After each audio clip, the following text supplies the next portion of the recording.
السلام علیکم ورحمۃ اللہ وبرکاتہ۔ ایک سوال آیا کہ قاری صاحب بڑی عید کے اوپر ہم بڑا گوشت نہیں کھا سکتے، ہماری طبیعت خراب ہوتی ہے، یہ کیوں ایسے ہوتا ہے، اس کی کیا وجہ ہے؟ کیونکہ ہم پہلے کئی سارے معالجین کے پاس گئے اور ہمیں ہر ایک نے بڑا گوشت کھانے سے منع کیا۔ نہ ہم قربانی پہ بڑا گوشت کھا سکتے ہیں، نہ عام دنوں میں بڑا گوشت کھا سکتے ہیں۔ اچھا، میں نے اس کے حوالے سے پہلے بھی ایک دو دفعہ گزارشات کی تھی، میں پھر انشاءاللہ اس کو ڈیٹیل میں آپ کو بتلاتا چلوں کہ میرے وہ بہن بھائی جو بڑا گوشت معالجین کے کہنے پہ چھوڑ دیتے ہیں، یا ایک کسی کے اوپر بھی جادو کا، جن کا، سایہ، حسد، نظر بد کا مسئلہ ہوتا ہے تو وہ بڑا گوشت خود سے ہی یہ چیز اب فارمولہ بنا لیتا ہے، خود سے ہی اپنے اوپر یہ چیز اپلائی کر لیتا ہے کہ میں نے بڑا گوشت نہیں کھانا، اس سے یہ جادو زیادہ طاقت پکڑتا ہے، یا مجھے تکلیف ہوتی ہے، یا یہ میرے معاملات خراب ہو جاتے ہیں۔ یہاں پہ دو چیزوں کو سمجھ لیں۔ دیکھیں میرے بھائیوں بہنوں، اللہ کے نبی کریم حضرت محمد صلی اللہ علیہ وسلم نے اس کو حلال قرار دیا ہے۔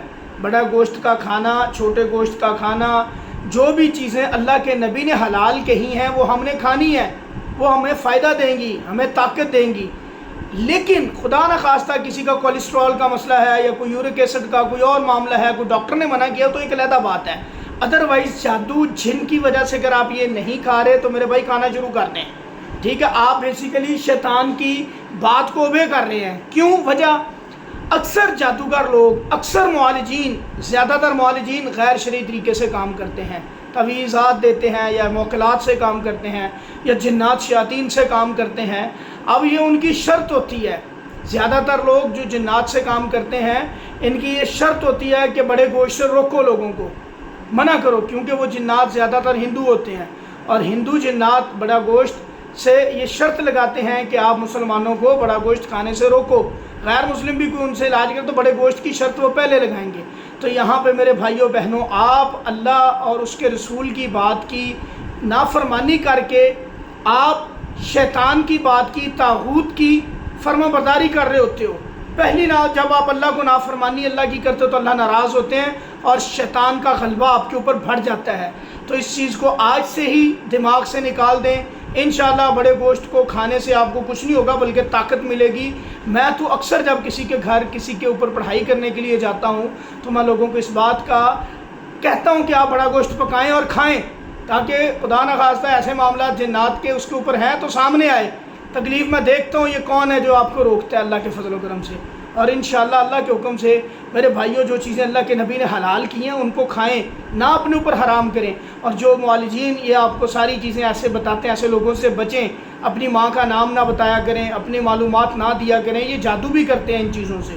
اور کوئی بھی جادوگر، کوئی بھی انسان، کوئی بھی معالج آپ کو جب بڑے گوشت سے روکتا ہے تو فوراً سمجھ جائیں کہ جنات سے، شیاطین سے کام کرتا ہے۔ اور جنات سے اکثر لوگوں کو ہم یہ یوٹیوب پہ دیکھتے ہیں، بڑے بڑے چینلز ہیں جو لوگ جنات کو دوست بنانے کا آپ کو فارمولے بتا رہے ہوتے ہیں، یا جنات سے کام لے، جنات سے پیسے نکلوائیں، فلاں کروائیں۔ یہ سب جھوٹ ہوتا ہے، فریب ہوتا ہے، سب دغا ہوتا ہے۔ اگر اتنے ہی جنات طاقتور ہوں تو بھائی یہ خود جن کے پاس موکلات ہیں یہ کیوں غلط کام کر رہے ہوتے ہیں؟ یہ تو دنیا کے امیر ترین انسان ہوں۔ تو یہ سب جھوٹ فراڈ ہوتا ہے، یہاں سے اس بات کو سمجھ لیں۔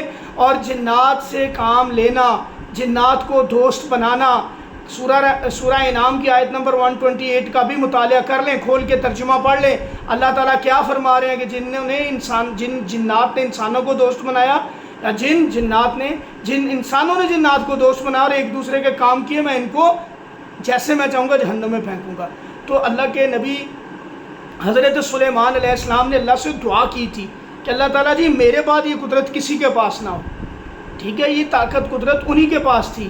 اللہ کے نبی صلی اللہ علیہ وسلم نے بھی دعوت کا کام کیا، ٹھیک ہے؟ نبی صلی اللہ علیہ وسلم پوری کل کائنات کے لیے، جن و انس کے لیے نبی بن کے آئے ہیں، ان کو بھی دعوت کا کام کیا، تبلیغ کا کام کیا، دین سکھایا۔ لیکن کسی موقع پہ آپ کو یہ نہیں ملے گا کسی روایت سے کہ اللہ کے نبی نے جنات سے کبھی کام لیا ہو، جنات سے جاسوسی کا کوئی کام لیا ہو، جنات سے کوئی کام ویسے کروایا ہو، کسی کے اوپر جادو کروایا ہو، کسی کا جادو اڑوایا ہو، کسی کا جادو ختم کیا ہو۔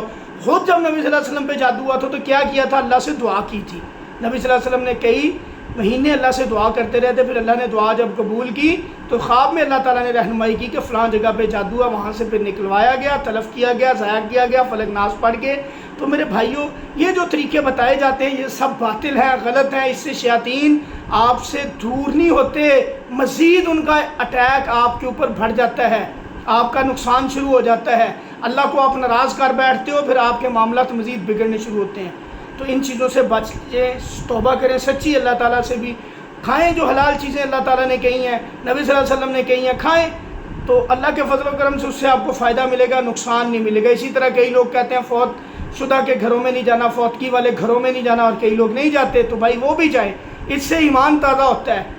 جو بھی معالجین روکتے ہیں یہ غلط کرتے ہیں، آپ کو جانا چاہیے، ہر وہ کام کریں جس سے آپ کے ایمان میں اضافہ ہوتا ہے، اور جو نبی صلی اللہ علیہ وسلم نے کیا اور بتایا اسی میں ہماری انشاءاللہ اللہ کے فضل و کرم سے اس سے روحانی طاقت بھی ملتی ہے، ہماری بچت بھی ہے، شیطان ہم سے دور ہوتا ہے۔ السلام علیکم ورحمۃ اللہ۔ ویڈیو پسند آئی تو اس کو زیادہ سے زیادہ شیئر کریں، لائک کریں اور چینل کو سبسکرائب کریں۔ السلام علیکم ورحمۃ اللہ۔